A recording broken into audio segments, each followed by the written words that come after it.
O eu e o id. Capítulo 3. O eu e o super-eu. Ideal do eu. Se o eu fosse apenas a parte do id modificada por influência do sistema perceptivo, o representante do mundo externo real na psique, estaríamos diante de algo simples, mas há outras coisas a serem consideradas.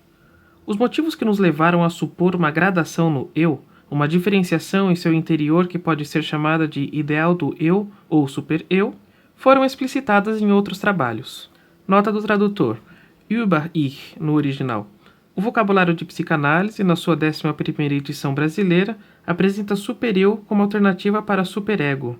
A forma com hífen e com maiúscula nos parece melhor porque mantém em destaque o eu como no original.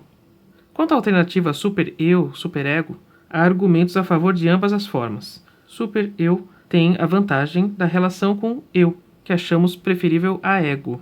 Mas talvez ainda soe estranha, ao passo que superego está difundido, tem o peso da tradição criada pela edição Standard brasileira, que o tomou da Standard inglesa. Sobre a versão desses termos, ver nota no volume 18 destas obras completas, página 213. Lembremos ainda que o prefixo super é aqui usado na acepção de em cima de, como em superpor e supercílio, e não no sentido de abundância ou excesso, como em superfaturar e superproteção. Nota de rodapé número 9. Introdução ao Narcisismo, 1914, Psicologia das Massas e Análise do Eu, 1921. Eles continuam válidos. Nota de rodapé. Mas parece errôneo e necessitado de correção o fato de eu haver atribuído a função do exame da realidade a esse super-eu. Estaria perfeitamente de acordo com as relações do eu para com o mundo da percepção que o exame da realidade permanecesse tarefa dele próprio. Também declarações anteriores, formuladas um tanto imprecisamente, a respeito de um núcleo do eu, devem ser corrigidas no sentido de que só o sistema percepção consciente pode ser visto como núcleo do eu. A novidade que exige explicação é o fato de essa parcela do eu ter relação menos estreita com a consciência. Aqui nós temos que abarcar um âmbito maior. Foi-nos dado esclarecer o doloroso infortúnio da melancolia, através da superposição de que um objeto perdido é novamente estabelecido no eu. Ou seja, o investimento objetal é substituído por uma identificação. Conferir Luto e Melancolia, 1917. Mas ainda não reconhecíamos, então, todo o significado deste processo e não sabíamos como ele é típico e frequente. Desde então, compreendemos que tal substituição participa enormemente na configuração do eu e contribui de modo essencial para formar o que se determina seu caráter. Bem no início, na primitiva fase oral do indivíduo, investimento objetal e identificação provavelmente não se distinguem um do outro. Só podemos supor que mais tarde os investimentos objetais procedam do id e que sente como necessidades os impulsos eróticos. O eu, inicialmente ainda frágil, toma conhecimento dos investimentos objetais, aprova-os ou procura afastá-los mediante o processo da repressão. Nota de rodapé. Um interessante paralelo para a substituição da escolha objetal pela identificação se acha na crença dos povos primitivos e nas proibições nela baseadas de que a característica do animal incorporado como alimento persistem no caráter daquele que o devora. Sabe-se que essa crença é também parte dos fundamentos do canibalismo e prossegue atuando em toda a série de costumes ligados à refeição totêmica até a sagrada comunhão. As consequências que aí se atribuem à posse oral do objeto verificam-se de fato na posterior escolha sexual do objeto. Se um tal objeto sexual deve ou tem de ser abandonado, não é raro sobrevir uma alteração do eu, que é preciso descrever como estabelecimento do objeto no eu, como sucede na melancolia. Ainda não conhecemos as circunstâncias exatas dessa substituição. Talvez, com essa introjeção, que é uma espécie de regressão ao mecanismo da fase oral, o eu facilite ou permita o abandono do objeto. Talvez essa identificação seja absolutamente a condição sob a qual o eu abandona seus objetos. De todo modo, o processo é muito frequente, sobretudo nas primeiras fases do desenvolvimento, e pode possibilitar a concepção de que o caráter do eu é um precipitado dos investimentos objetais abandonados, de que contém a história dessas escolhas do objeto. Desde logo, há que se conceder naturalmente uma gradação da capacidade de resistência, até que ponto o caráter de uma pessoa rejeita ou acolhe estas influências da história de suas escolhas eróticas de objeto. Em mulheres que tiveram muitas experiências amorosas, acreditamos poder mostrar facilmente, nos seus traços de caráter, os vestígios de seus investimentos objetais. Também devemos considerar o investimento objetal e a identificação simultâneos, ou seja, uma alteração do caráter anterior ao abandono do objeto. Nesse caso, a mudança do caráter poderia sobreviver à relação objetal e, num certo sentido, conservá-la.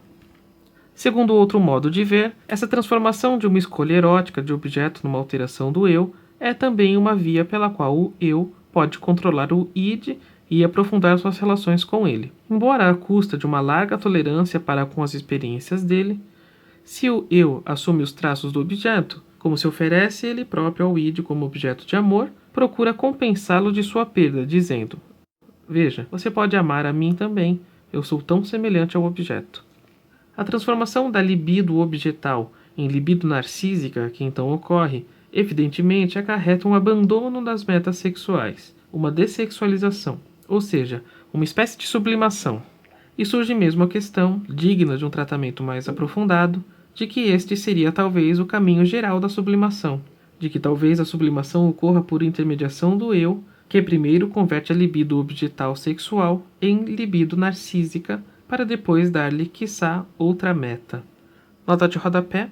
Agora, após a distinção entre eu e id, temos de reconhecer o id como o grande reservatório da libido, no sentido da Introdução ao Narcisismo, 1914. A libido, que aflui para o eu através das identificações aqui mostradas, produz o seu narcisismo secundário.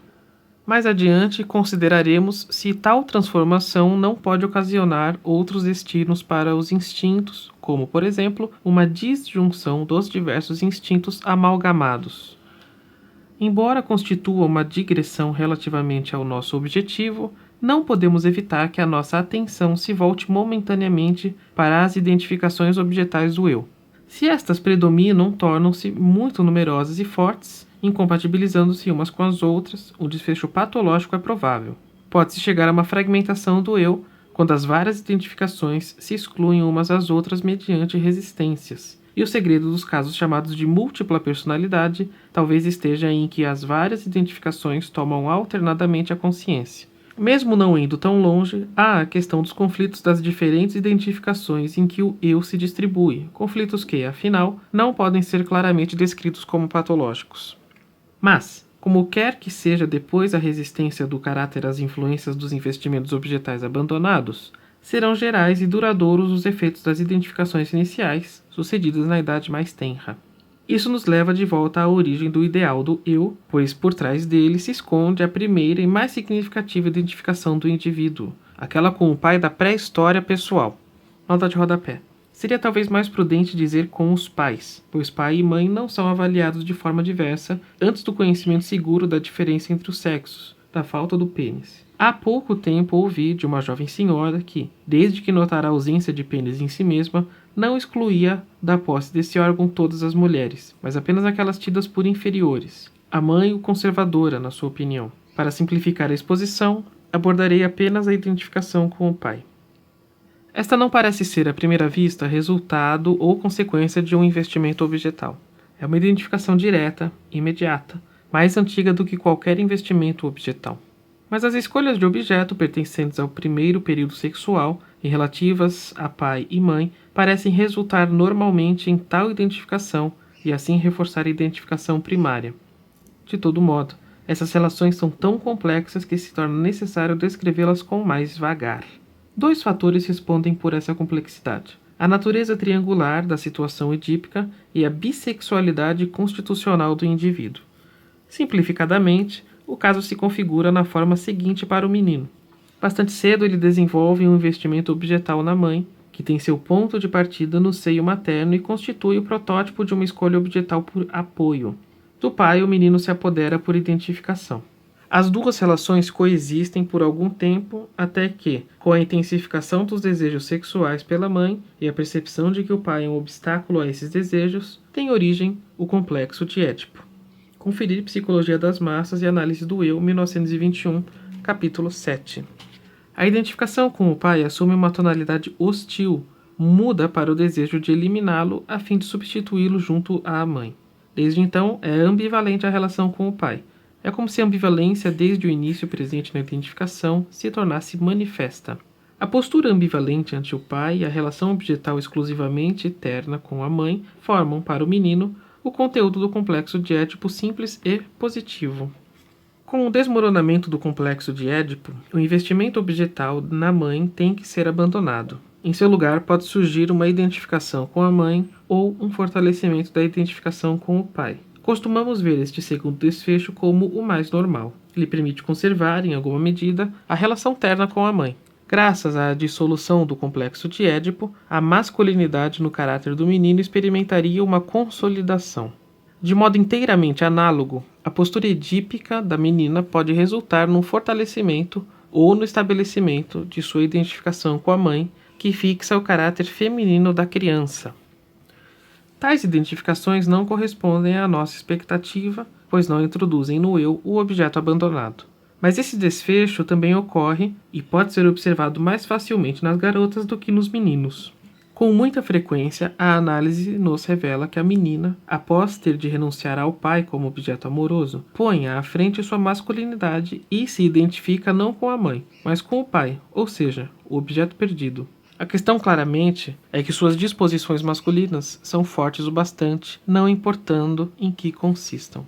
Portanto, o desenlace da situação edípica numa identificação com o pai ou a mãe parece depender, em ambos os sexos, da relativa força das duas disposições sexuais. Esta é uma das formas como a bissexualidade intervém no destino do complexo de Édipo. A outra é ainda mais importante, pois temos a impressão de que o complexo de Édipo simples não é absolutamente o mais frequente, mas corresponde a uma simplificação ou esquematização que, não há dúvida, com frequência se justifica em termos práticos. Uma investigação mais penetrante mostra, em geral, o complexo de Édipo mais completo, que é duplo, um positivo e um negativo, dependente da bissexualidade original da criança. Isto é, o menino não tem só uma atitude ambivalente para com o pai e uma terna escolha objetal pela mãe, mas ao mesmo tempo comporta-se como uma garota, exibe a terna atitude feminina com o pai e, correspondendo a isso, aquela ciumenta e hostil em relação à mãe. Essa interferência da bissexualidade torna muito difícil compreender as primitivas identificações e escolhas objetais, e ainda mais difícil descrevê-las de modo inteligível. Também pode ser que a ambivalência constatada na relação com os pais deva se referir inteiramente à bissexualidade, e não, como apresentei acima, ter se desenvolvido a partir da identificação pela atitude da rivalidade. Acho que convém supor, em geral e muito especialmente nos neuróticos, a existência do complexo de Édipo completo. A experiência analítica ensina, então, que em bom número de casos, um ou outro componente dele se reduz a traços quase imperceptíveis, de modo que se produz uma série, numa ponta da qual está o complexo de Édipo normal, positivo, e na outra ponta aquele contrário, negativo, enquanto os elos intermediários exibem a forma completa, com participação desigual dos dois componentes. Na dissolução do complexo de Édipo, as quatro tendências nele existentes se agruparão de forma tal que delas resultará uma identificação com o pai e uma identificação com a mãe. A identificação com o pai mantendo o objeto materno do complexo positivo e ao mesmo tempo substituindo o objeto paterno do complexo contrário. As coisas sucederão de forma análoga na identificação com a mãe. O peso maior ou menor das duas disposições sexuais será refletido na diferente intensidade das duas identificações. Podemos supor, então, que o resultado mais comum da fase sexual dominada pelo complexo de Édipo é um precipitado no eu, consistindo no estabelecimento dessas duas identificações, de algum modo ajustadas uma à outra. Essa alteração do eu conserva a sua posição especial, surgindo ante o conteúdo restante do eu como o ideal do eu ou super-eu. Mas o super-eu não é simplesmente um resíduo das primeiras escolhas objetais do id. Possui igualmente o sentido de uma enérgica formação reativa a este. Sua relação com o eu não se esgota na advertência, assim como o pai você deve ser. Ele compreende também a proibição, assim como o pai você não pode ser, isto é, não pode fazer tudo o que ele faz, há coisas que continuam reservadas a ele. Essa dupla face do ideal do eu deriva do fato de ele haver se empenhado na repressão do complexo de Édipo, de até mesmo dever sua existência a essa grande reviravolta. Claramente, a repressão do complexo de Édipo não foi tarefa simples. Como os pais, em especial o pai, foram percebidos como obstáculo à realização dos desejos edípicos, o eu infantil fortificou-se para essa obra de repressão, estabelecendo o mesmo obstáculo dentro de si. Em certa medida, tomou emprestada ao pai a força para isso, e esse empréstimo é um ato pleno de consequências. O super-eu conservará o caráter do pai, e quanto mais forte foi o complexo de Édipo, tanto mais rapidamente, sob influência de autoridade, ensino religioso, escola, leituras, ocorreu sua repressão, tanto mais severamente o super-eu terá domínio sobre o eu como consciência moral, talvez como inconsciente sentimento de culpa. Mais adiante apresentarei uma conjectura acerca de onde ele tira forças para esse domínio, o caráter coercivo que se manifesta como imperativo categórico. Considerando uma vez mais a gênese do super-eu, tal como foi aqui descrita, nós o vemos como resultado de dois fatores biológicos altamente significativos: o longo desamparo e dependência infantil do ser humano e o fato do seu complexo de Édipo, que relacionamos à interrupção do desenvolvimento da libido pelo período de latência e, assim, ao começo em dois tempos da vida sexual. Nota do tradutor. Na Standard inglesa, há duas mudanças nessa passagem, que James Strachey informa, numa nota, haverem sido feitas por ordem expressa de Freud. Eis a mesma passagem no texto da Standard. Considerando uma vez mais a gênese do super-eu, superego, tal como foi descrita, nós o vemos como resultado de dois fatores altamente significativos, um de natureza biológica e o outro histórica: o longo desamparo e dependência infantil do ser humano e o fato de seu complexo de Édipo, cuja repressão mostramos estar ligada à interrupção do desenvolvimento da libido pelo período de latência e, assim, ao começo de dois tempos da vida sexual. Essa passagem também é reproduzida numa nota da Studienausgabe, em inglês, pois não chegou a ser redigida em alemão. Essa última característica especificamente humana, ao que parece, tem uma hipótese psicanalítica, segundo a qual é uma herança da evolução para a cultura imposta pela era glacial. Com isto, a diferenciação do super-eu em relação ao eu não é algo fortuito, representa os traços mais significativos da evolução do indivíduo e da espécie, e, dando expressão duradoura à influência dos pais, perpetua a existência dos fatores a que deve sua origem. Já inúmeras vezes se fez à psicanálise a objeção de não se importar com o que é elevado, moral e suprapessoal no homem.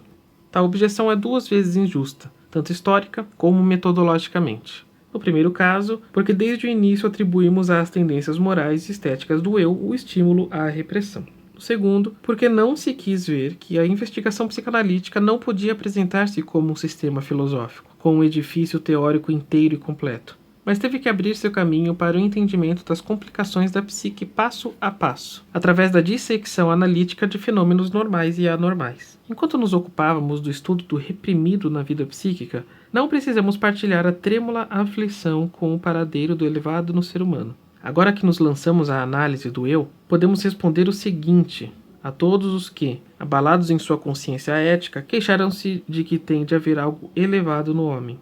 Sem dúvida, e é este o algo elevado, ideal do eu ou super-eu, o representante de nossa relação com os pais. Quando pequenos, nós conhecemos, admiramos, tememos estes seres elevados. Depois os acolhemos dentro de nós. O ideal do eu é, portanto, herdeiro do complexo de Édipo, e, desse modo, expressão dos mais poderosos impulsos e dos mais importantes destinos libidinais do id. Estabelecendo, o eu assenhorou-se do complexo de Édipo e, ao mesmo tempo, submeteu-se ao id. Enquanto o eu é essencialmente representante do mundo exterior da realidade, o super-eu o confronta como advogado do mundo interior, do id. Conflitos entre eu e ideal refletirão em última instância. Agora estamos preparados para isso. A oposição entre real e psíquico, mundo exterior e mundo interior. O que a biologia e as vicissitudes da espécie humana criaram e deixaram no id é assumido pelo eu através da formação do ideal e revivenciado nele individualmente. Graças à história de sua formação, o ideal do eu tem amplos laços com a aquisição filogenética, a herança arcaica do indivíduo. O que fez parte do que é mais profundo na vida psíquica de cada um se torna, através da formação do ideal, no que é mais elevado na alma humana conforme nossa escala de valores.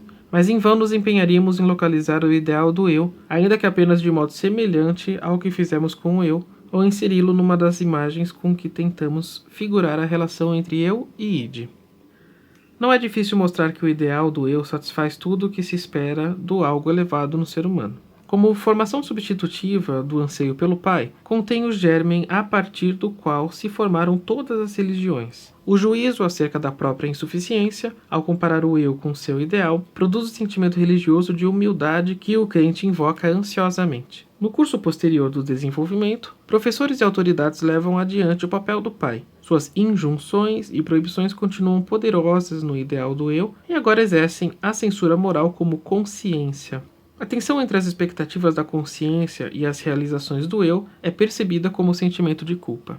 Os sentimentos sociais repousam em identificações com outras pessoas, com base no mesmo ideal do eu. Religião, moral e sentimento social, os conteúdos principais do que é elevado no ser humano, deixando aqui de lado a ciência e a arte, foram originalmente uma só coisa. Segundo a hipótese de Totem e Tabu, formam adquiridos filogeneticamente no complexo paterno, religião e limitação ética pelo domínio sobre o complexo de Édipo mesmo, os sentimentos sociais, pela obrigação de superar a rivalidade restante entre os membros da nova geração. Em todas essas conquistas éticas, o sexo masculino parece ter tomado a frente. A herança cruzada levou esse patrimônio também às mulheres.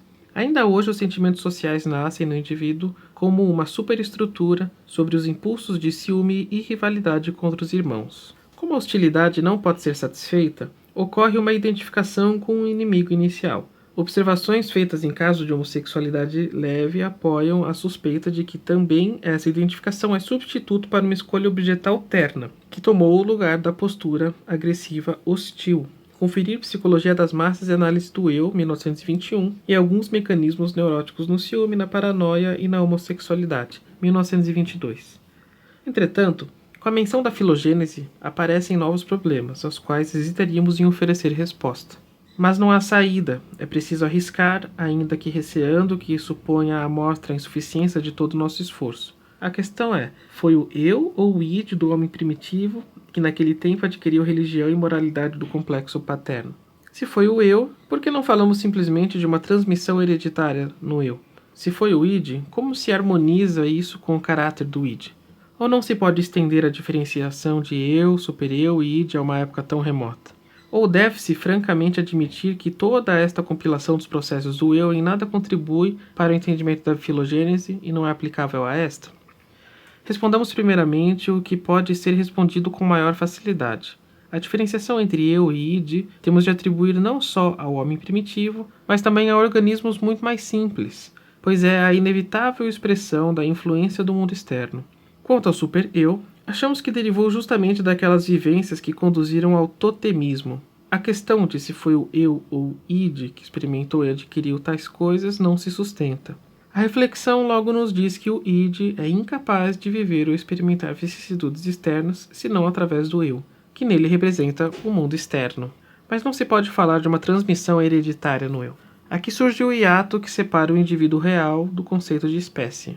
Também não se deve tomar rigidamente a distinção entre eu e id e não esquecer que o eu é uma parte do id especialmente diferenciada. As vivências do eu parecem inicialmente perdidas para a herança, mas, quando se repetem com frequência e força suficientes, em muitos indivíduos que se sucedem por gerações, elas como que se transformam em vivências do id, experiências cujas impressões são mantidas hereditariamente. Assim, o id hereditário alberga os resíduos de incontáveis existências de eu e, quando o eu cria seu super-eu, a partir do id, talvez apenas faça aparecer de novo anteriores formas de eu, proporcione-lhes uma ressurreição. A história da gênese do super-eu torna compreensível que velhos conflitos do eu com investimentos objetais do id possam prosseguir em conflitos com o herdeiro destes, o super-eu. Quando o eu não consegue dominar o complexo de Édipo, o investimento de energia deste oriundo do id volta a operar na formação reativa do ideal do eu. A profusa comunicação entre esse ideal e esses impulsos instintuais inconscientes resolve o enigma de o ideal mesmo poder ficar, em grande parte inconsciente, inacessível ao eu. A luta que já se deu nas camadas mais profundas e que não chegou ao fim mediante rápida sublimação e identificação, prossegue numa região mais elevada, como na pintura de Karl Blach sobre a Batalha dos Hunos. Nota do tradutor. Segundo esclarece James Strachey, esta foi a batalha mais conhecida como Batalha de Chalons, em que Átila, rei dos Hunos, foi derrotado por romanos e visigodos no ano de 451. O pintor Wilhelm von Kaulbach retratou num afresco no qual os guerreiros mortos continuam lutando no céu, acima do campo da batalha, conforme uma lenda medieval.